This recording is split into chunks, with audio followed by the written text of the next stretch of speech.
দাম্পত্য জীবনের সুখের একটাই সিক্রেট আছে, যেই ঘরে স্বামী তার স্ত্রীর কথা মতো চলে সেখানে কোনো অশান্তি নেই। শান্তির মূল মন্ত্র হলো স্ত্রীর কথা মতো চলা, ব্যাস, দ্যাটস ইট। এখানে এসে পণ্ডিতি চলবে না, যুক্তি মুক্তি দিয়ে চলবে না, সব জায়গায় যুক্তি চলে না। এখানে এসে একটু বেকুব সাজা, বোকাশোকা সাজা, সারা জগতে পণ্ডিত আপনি, কিন্তু এখানে এসে আপনি বোকা সাজলেন, বউ ঝাড়ি দিলে ফেল করে চায় থাকবেন, বেকুব মানুষ, কিচ্ছু বুঝো না আপনি। হ্যাঁ তাই, এটা হলো আপনার শান্তির মূল মন্ত্র। আজ যদি বলে রে বেকুব কারে বললাম, শত শত লোক চালায় আনে, তাইলে ধরা খাইছে, তাইলে আপনার কপালে দুঃখ আছে। সব জায়গায় পণ্ডিতি করতে নেই। সাংসারিক জীবনে একটু শান্তিতে থাকতে চাইলে বেশি পণ্ডিতি না করে এই পাটাপোতার মাঝখানে মরিচের মতো আপনার সহ্য করে পুরুষদেরকে থাকতে হয়। একদিকে মা বাপের বিরুদ্ধে বউ নালিশ করবে, এগুলো শুনতে হবে, বউয়ের সান্ত্বনা নিতে হবে। আরেকদিকে মাকে বোঝাইতে হবে, মার কাছেও ঝাড়ি খাওয়া লাগবে, বউয়ের কাছেও ঝাড়ি খাওয়া লাগবে। দুই জায়গায় যদি আপনি ঝাড়ি খাইতে পারেন তাহলে আপনি আদর্শ পুরুষ।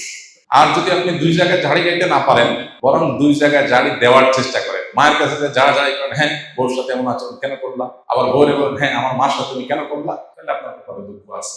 বুঝাচ্ছে কথা? দাম্পত্য জীবনে সব জায়গায় পণ্ডিতি করে চলে না। সারা জীবনে রাজত্ব করলেও ঘরে আসে বিড়ালের মতো যথাসম্ভব মেও মেও করে চলার চেষ্টা করবো, তাহলে ইনশাআল্লাহ সংসার জীবনে দেখবেন শান্তি আর শান্তি। শান্তির কোনো শেষ নাই। আমাদের ফাউন্ডেশনে যত লোক স্বামী স্ত্রীর ঝগড়াঝাটি নিয়ে আসে আমাদের কাছে নালিশ নিয়ে, তা আমাদের মৌলানা দেলোয়ার এগুলো দেখাশোনা করেন। তো মৌলানা দেলোয়ার আজকে অনেক বছর, 5-6 বছর উনি আমাদের অফিসে এগুলো সামলান। প্রতিদিনই অনেকগুলো কেস আসে, স্বামী স্ত্রীর ঝগড়াঝাটি নির্মাণ করার চেষ্টা করা, কাউন্সিলিং এর চেষ্টা করা, তালাকের মাসালা ইত্যাদি ইত্যাদি। তো মৌলানা দেলোয়ার তার অভিজ্ঞতা আলোকে বলতেছে যে দীর্ঘদিন পর্যন্ত স্বামী স্ত্রীর মধ্যকার এইসব বিষয়গুলো ডিল করার পর আমার অভিজ্ঞতার নির্যাস হলো দাম্পত্য জীবনের সুখের একটাই সিক্রেট আছে। সেটা কি? যেই ঘরে স্বামী তার স্ত্রীর কথা মতো চলে সেখানে কোনো অশান্তি নেই। শান্তির মূল মন্ত্র হলো স্ত্রীর কথা মতো চলা, ব্যাস, দ্যাটস ইট। এখানে এসে পণ্ডিতি চলবে না, যুক্তি মুক্তি দিয়ে চলবে না, সব জায়গায় যুক্তি চলে না। এখানে এসে একটু বেকুব সাজা, বোকাশোকা সাজা, সারা জগতে পণ্ডিত আপনি, কিন্তু এখানে এসে আপনি বোকা সাজলেন, বউ ঝাড়ি দিলে ফেল করে চায় থাকবেন, বেকুব মানুষ, কিচ্ছু বুঝো না আপনি। হ্যাঁ তাই, এটা হলো আপনার শান্তির মূল মন্ত্র। আজ যদি বলে রে বেকুব কারে বললাম, শত শত লোক চালায় আনে, তাইলে ধরা খাইছে, তাইলে আপনার কপালে দুঃখ আছে। সব জায়গায় পণ্ডিতি করতে নেই। এই জন্য আবার বউয়ের কথা শোনা মানে এই না যে মায়ের সাথে ঝাড়ি দেওয়া, মায়ের সাথে আরো বিড়াল হয়ে থাকতে হবে। বউয়ের কাছে যদি আপনি বিড়াল হন, মায়ের কাছে আরো বেশি বিড়াল হয়ে থাকতে হবে। এটা একরকম, এটাকে এনজয় করার মতো বিষয়, এটা মানসিকতার ব্যাপার। আপনি তো আগে থেকে নিয়তই করে নেন। যেমন আমি বিয়ে করে সাধারণত নতুন জামাইকে বলি, নসিহত করি, বাবা বিয়ে হয়েছে আজকে নতুন, আজকে নিয়ত করে নাও যে বউয়ের হাতে বাকি জীবনের জন্য বায়াত নিলাম। তাকে পীর ঘোষণা করে তার কথা উদ্ঘোষ করবো, এটা নিয়ত করে নাও আজকে, তোমার সুখ আমি লিখে দিতে পারি ইনশাআল্লাহ। আল্লাহর উপর ভরসা করে তোমার সুখ, দাম্পত্য সুখের গ্যারান্টি আমি আল্লাহর উপর ভরসা করে আমি তোমার লিখে দিতে পারি। শুধু নিয়ত করবা কি, বাস। খ্রিস্টান অনেক কিছু বলে, মুড়ি কিছু বলে না, তুমি সেরকম থাকবা। এখানে এটা না যে বউয়ের শাসন করা যাবে না, শাসনও করবেন এমন ভাবে যে আপনার শাসন শুনেও বলবো যে বেকুব, দিন শেষে আপনি বেকুবই হবে। কারণ পৃথিবীতে বহু চালাক মানুষ আছে, একজনও চালাক স্বামী নাই। পৃথিবীতে বহু চালাক পুরুষ আছে, কিন্তু কোনো চালাক স্বামী নাই। কারণ বউদের কাছে এমনি সব বউরাই মনে করে স্বামীগুলো একটু বেকুব। যত শেয়ানার স্বামী হোক, বউ মনে করে কি, মনে করে কিচ্ছু বলবে না, বেকুব কিছু। এটা সব ঘরে একই অবস্থা। আপনি যদি মনে করেন যে আমার ঘরে অবস্থা, তাহলে ভুল হবে। আপনি আগে ভাগে নিয়ত করলেন, তাহলে দেখবেন অশান্তি দূর হয়ে গেছে। বুঝাচ্ছে কথা? আর মায়ের কাছে তো আরো নরম হয়ে থাকতে হবে।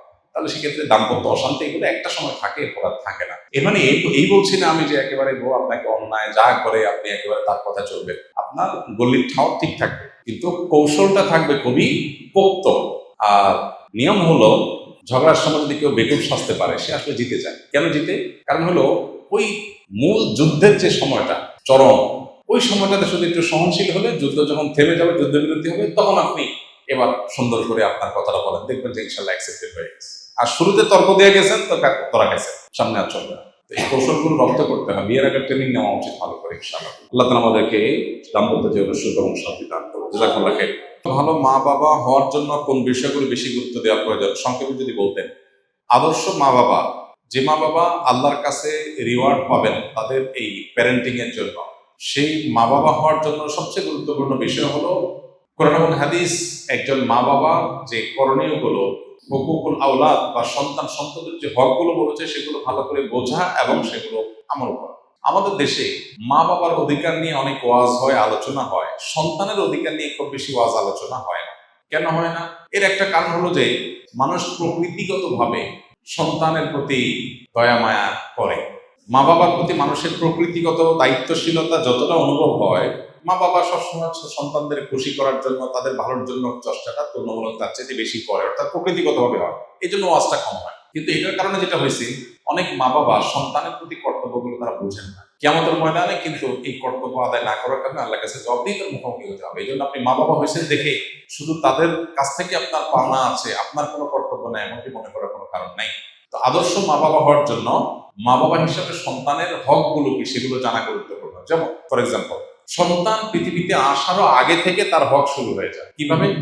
আপনি অবিবাহিত, আপনি বিয়ে করবেন, তাহলে আপনি একজন দিনদার জীবন সঙ্গিনী খুঁজবেন। কেন? যাতে করে আপনার অনাগত যে সন্তান সন্ততি তারা যেন দিনদার থাকে। মা যদি আল্লাহভীরু হয়, সন্তান আল্লাহভীরু হবে। ওই চিন্তা থেকে আপনি ভালো মা তালাশ করলেন, এটা কিন্তু সন্তানের হক আপনি আদায় করলেন। আর আপনি ওইটা মাথায় রাখলেন না, আপনি টাকা পয়সা অন্যান্য বিষয়গুলোকে মাথায় রাখলেন, তাহলে আপনার সন্তান দিনদার আদর্শবান আল্লাহভীরু হওয়ার বিষয়টাকে আপনি খেয়াল করলেন না, তাহলে সন্তানের অধিকার নষ্ট করলেন একরকম। ঠিক একইভাবে স্ত্রী সহবাসের সময় যে দোয়া পড়া হয়, এই দোয়ার মধ্যে কিন্তু অনাগত সন্তান যেন ভালো হয়, নেক হয়, শয়তানের পাকড়াও থেকে রক্ষা পায় যেন দোয়া করা। এটা কিন্তু সন্তানের চিন্তা থেকেই আসে। সন্তান জন্ম নেওয়ার পর তার জন্য ডান কানে আজান, বাম কানে ইকামতের যে আমল মুস্তাহাব আছে, এর পাশাপাশি তার জন্য যে দোয়া আছে,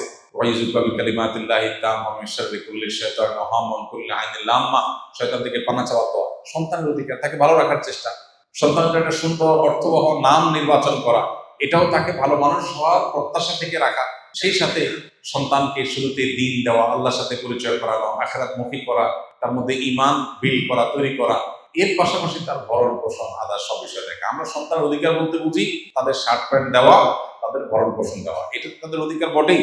এটার বাইরে আরো অনেক কর্তব্য আছে। এর মধ্যে একটা গুরুত্বপূর্ণ বিষয় হলো সন্তানদের মধ্যে ইনসাফ করা, বৈষম্য না করা। যখন কিছু দিবেন সবাইকে সমান হারে দিবেন। তো সন্তানের প্রতি এই সমস্ত কর্তব্যগুলো যদি আপনি জানেন এবং কর্তব্য সচেতন হন, ইনশাআল্লাহ আপনি আল্লাহর খাতায়, আল্লাহ রাসূলের দৃষ্টিতে আপনি আদর্শ বাবা এবং মা হতে পারবেন। আল্লাহ আমাদেরকে তৌফিক দান করুন।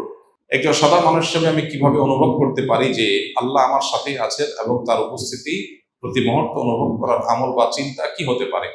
এটা হলো তাকওয়ার সর্বোচ্চ লেভেল ভাই।